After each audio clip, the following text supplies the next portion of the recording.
అలానే విశేషరావు ఎలినా భయం కాస్త వీడింది.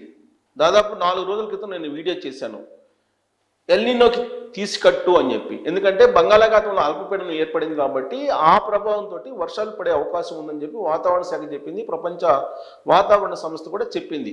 ఆ బులెటిన్ని మీకు ప్రజెంట్ చేసి వినిపించాను. ఇప్పుడు తాజా బులెటిన్ చూస్తే కనుక ఇంకా వర్షపాతం కావాల్సి ఉంది. సగటు వర్షపాతం ఇంకా భర్తీ కాలేదు. ఇప్పటికీ కూడా తెలంగాణలో కానీ ఆంధ్రప్రదేశ్లో కానీ సగటు వర్షపాతం కంటే 15 నుంచి 25% లోటు ఉంది. ఈ లోటు తీరేలాగా వర్షాలు పడతాయా అంటే ఇప్పటికీ కూడా ఎల్నినో ప్రభావం ఉంది అని చెప్పి చెప్తూ ఉంది ప్రపంచ వాతావరణ సంస్థ. అయితే పసిఫిక్ మహాసముద్రంలో కొన్ని పదుల విమానాలతోటి వాటర్ని స్ప్రే చేసి మేఘాలని వర్షం ఇచ్చేలా చేయాలనేటువంటి ప్రయత్నం అక్కడ చేస్తున్నారని చెప్పి ఐక్యరాజ్య సమితిలో చర్చ జరుగుతుంది అని చెప్పి ఒక న్యూస్ వచ్చింది. అది వర్కౌట్ అవుతుందా కాదా అనే దాని మీద ఇప్పుడు తర్జన భర్జన పడుతూ ఉన్నారు. కొన్ని వందల విమానాలతోటి వాటర్ని పసిఫిక్ మహాసముద్రంలో ఉండేటువంటి వేడి మీద చల్లితే అప్పుడు మేఘాలు వర్షపాతాన్ని ఇస్తాయి అనే దాని మీద చర్చిస్తున్నారు. ఎందుకు ప్రపంచవ్యాప్తంగా కూడా ఎల్నినో ప్రభావం కారణంగా కరువు అనేది రాబోతుంది అని చెప్పి ఇప్పటికీ కూడా వాతావరణ శాఖ చెప్తుంది. కాకపోతే మన లక్కీ ఏంటంటే బంగాళాఖాతంలో పుట్టినటువంటి అల్పపీడనం కారణంగా మనకి అక్కడక్కడ వర్షాలు పడుతూ ఉన్నాయి.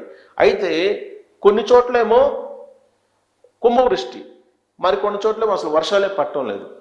అంటే నైరుతి ఋతుపవనాలతోటి పడేటువంటి సహజ వర్షపాతం కాకుండా అసహజమైనటువంటి వర్షపాతం నమోదవుతుంది. ఉదాహరణకు మనం హైదరాబాద్లో గత 2 రోజుల నుంచి పడుతున్న వర్షాలు తీసుకుంటే కనుక కొన్ని ప్రాంతాల్లో 27 మిల్లీమీటర్లు నమోదైంది, కొన్ని ప్రాంతాల్లో 2-3 మిల్లీమీటర్లే నమోదైంది. దీన్ని తెలంగాణ యూనిట్గా తీసుకొని చూస్తే సగటు వర్షపాతం కంటే ఇప్పటికి కూడా 15 నుంచి 25% లోటు కనిపిస్తూ ఉంది. దీంతో ప్రభుత్వాలు ఈ కరువు నుంచి వ్యవసాయాన్ని రైతుల్ని గట్టెక్కించాలి అని అంటే ప్రత్యామ్నాయ చర్యలు తీసుకోవాల్సిందే అని చెప్పి 2 రాష్ట్ర ప్రభుత్వాలు సన్నద్ధమయ్యాయి. భారతదేశంలో ఉండేటువంటి 28 కానీ 25 రాష్ట్రాల్లో కేంద్ర ప్రభుత్వం ఆదేశాలు జారీ చేసిన దాని ప్రకారం సమీక్షలు చేస్తూ ఉన్నారు, ప్రత్యామ్నాయ చర్యలు తీసుకుంటూ ఉన్నారు. ఇప్పటికీ కూడా ఆంధ్రప్రదేశ్లో దక్షిణ ఆంధ్ర అలాగే రాయలసీమ ప్రాంతాల్లో వర్షపాతం నమోదు కాల. భారతదేశం మొత్తం మీద సగటు వర్షపాతం కంటే తక్కువ నమోదైంది.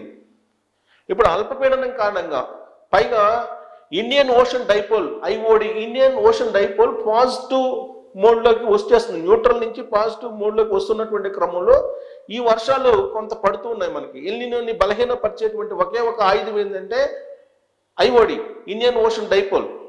ఇది మాత్రమే ఎల్నినోని బలహీనపరుస్తుందని చెప్పి వాతావరణ శాఖ చెప్తోంది.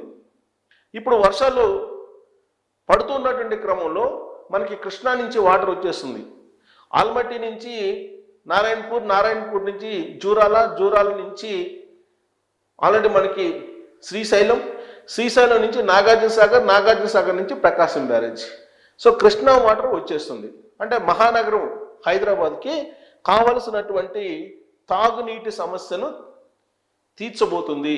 సో కాబట్టి మహానగరానికి తాగునీటికి ఇబ్బంది లేదు. మరోవైపు సింగూరులో వాటర్ వస్తుంది, సింగూరు అలాగే మంజీరా, ఎల్లంపల్లి, ఉస్మాన్ సాగర్, హిమాయత్ సాగర్ ఇవన్నీ కూడా ఇప్పుడు గత 2 రోజుల నుంచి పడినటువంటి వర్షాలతోటి కొంత మేరకు నిండుకున్నాయి.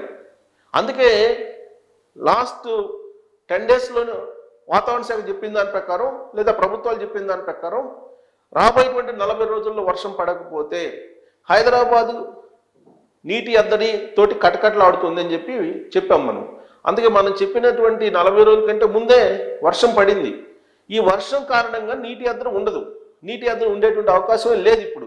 ఎందుకంటే నాగార్జున సాగర్ ఇప్పుడు వచ్చేస్తుంది, నాగార్జున సాగర్కి వాటర్ వచ్చేస్తుంది, మరోవైపు గోదావరి జలాలు వచ్చేస్తున్నాయి, ఇంకొక వైపు హైదరాబాద్కి మంచినీటిని సరఫరా చేసేటువంటి నీటి వనరులన్నీ కూడా ఇప్పుడు నిండుకుంటున్నాయి, కొంచెం కొంచెం కొంచెం కొంచెంగా నిండుకుంటున్నాయి. అయితే భూగర్భ జలాలు పైకి వచ్చాయంటే రాలేదని చెప్తున్నాయి ఇప్పటి వరకు వాతావరణ శాఖ. ఎందుకంటే భూగర్భ జలాలు ఇంకా పైకి రావడానికి ఇంకా వర్షపాతం అవసరం. ఇప్పటికి కూడా వర్షపాతం అనేది సగటు కంటే తక్కువగా ఉంది. అది ఫిలప్ అయితే తప్ప భూగర్భ జలాలు పైకి రావు. అప్పటి వరకు భూగర్భ జలాలు అలానే ఉంటాయి, ఇంకా రీఛార్జ్ అయ్యేటువంటి ఛాన్సెస్ తక్కువ అని చెప్పి చెప్తూ ఉన్నారు. సో దీంతో ఎలినో ప్రభావం పూర్తిగా పోలేదు, ఎలినో ప్రభావం అయితే ఉంది.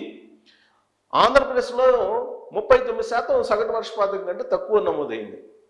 ఇప్పుడు అది కొంత తగ్గింది, ఇప్పుడు అది 30%కి వచ్చింది. ఎలా వచ్చింది? ఉత్తర ఆంధ్రప్రదేశ్కి, ఉత్తరాంధ్రకి వర్షాలు పడుతున్నాయి. అలాగే కోస్తా తీరం బట్టి బంగాళాఖాతంలో ఏర్పడిన అల్పపీడనం కారణంగా కొంత వర్షాలు పడుతూ ఉన్నాయి. దీంతో అక్కడక్కడ పడేటువంటి వర్షాలు ఆ వర్షపాతం నమోదవుతుంది కాబట్టి సగటు వర్షపాతం తగ్గుతుంది. కానీ ఇది అసహజమైనటువంటి వర్షపాతము, సహజమైనటువంటి వర్షపాతం కింద నమోదు చేయలేము అని చెప్పి వాతావరణ శాఖ చెప్తుంది. అంటే కరువు ఛాయలు ఇంకా పోలేదు, కరువు ఛాయలు ఇంకా ఉన్నాయి. రైతుల్ని ఈ కరువు ఛాయలు వెంటాడుతూ ఉన్నాయి. ఇప్పటికే సకాలంలో నీళ్లు రాని కారణంగా పంటలు ఎండిపోయినటువంటి ప్రాంతాలు కూడా ఉన్నాయి. కొన్ని చోట్ల నారులు కూడా ఎండిపోయినాయి. సో కాబట్టి ఇలాంటి పరిస్థితులు, అసహజమైనటువంటి వర్షపాతాన్ని మనం పూర్తి స్థాయిలో నమ్ముకొని ఎల్నినో ప్రభావం ఏమీ లేదని చెప్పేసి అనుకోవడానికి లేదు. ఎల్నినో ప్రభావం రాబోయేటువంటి రోజుల్లో మరింత తీవ్రం అయ్యే అవకాశం ఉంది.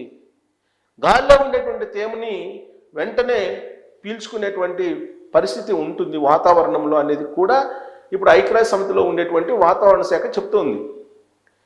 గతానికంటే కూడా భిన్నమైనటువంటి వాతావరణాన్ని రాబోయేటువంటి రోజుల్లో మనం అనుభవించాల్సి వస్తుంది అని చెప్తున్నారు.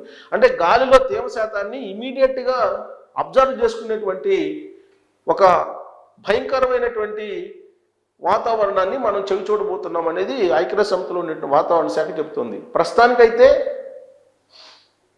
ఎల్నినో ప్రభావం నుంచి కొంతమేరకు గట్టెక్కినట్టే కనిపిస్తుంది గత 2 రోజుల నుంచి మనం చూస్తూ ఉంటే. వాతావరణ శాఖ కూడా ఎక్స్పెక్ట్ చేయలేకపోతుంది. 4 రోజుల నాడు బులెటిన్ విడుదల చేసిన క్రమంలో ఏం చెప్పింది? బంగాళాఖాతంలో అల్పపీడనం అయితే ఉంది, అది గనక బలహీన పడిందంటే వర్షాలు పడవు. ఎల్నినో బలపడుతుంది, కానీ అది దాని కారణంగా అక్కడక్కడ వర్షాలు పడే అవకాశం ఉందని చెప్పి చెప్పింది. అదే జరుగుతుంది. కాకపోతే ఈ పరిణామం ఈ గత 2 రోజుల నుంచి పడుతున్నటువంటి వర్షం ఏదైతే ఉందో, వర్షపాతం ఏదైతే ఉందో, ప్రస్తుతానికి ఊపిరి పీల్చుకునే దానికి మాత్రమే పనికి వస్తుంది. లాంగ్ టర్మ్లో దీని కారణంగా వ్యవసాయదారులు భారీగా నష్టపోయే అవకాశం ఉంది ఎల్నినో ప్రభావం కారణంగా అనేది కూడా ఇప్పుడు వాతావరణ శాఖ చెప్తూ ఉంది. సో కాబట్టి ఇప్పుడు పడుతున్నటువంటి వర్షం అసహజమైనటువంటి వర్షం, నైరుతి ఋతుపవనాలు సహజంగా ఇచ్చేటువంటి వర్షపాతం కాదు, ఇది అసహజంగా నమోదవుతున్న వర్షపాతం. దీన్ని సగటు వర్షపాతంతో మనం లెక్కించలేము అని చెప్పి చెబుతున్నాం. సగటు వర్షపాతం కంటే తక్కువ నమోదవుతుంది. ఇది నష్టాన్ని చేకూరుస్తుంది, భారత ఆర్థిక వ్యవస్థ మీద ప్రభావం చూపిస్తుంది, రాష్ట్ర ఆర్థిక వ్యవస్థ మీద ప్రభావం చూపిస్తుంది అని చెప్పి అంచనా వేస్తూ ఉన్నారు. సో కాబట్టి తనివి తీరా వర్షం పడినట్టేనా, లేదంటే ఇంకా అవసరమా? ఇప్పుడు రైతులు వ్యవసాయం ఈ వర్షాలతోటి మళ్ళీ రీగైన్ అయ్యే అవకాశం ఉందా అనే దాని మీద మీరు కామెంట్ చేయొచ్చు. Thank you.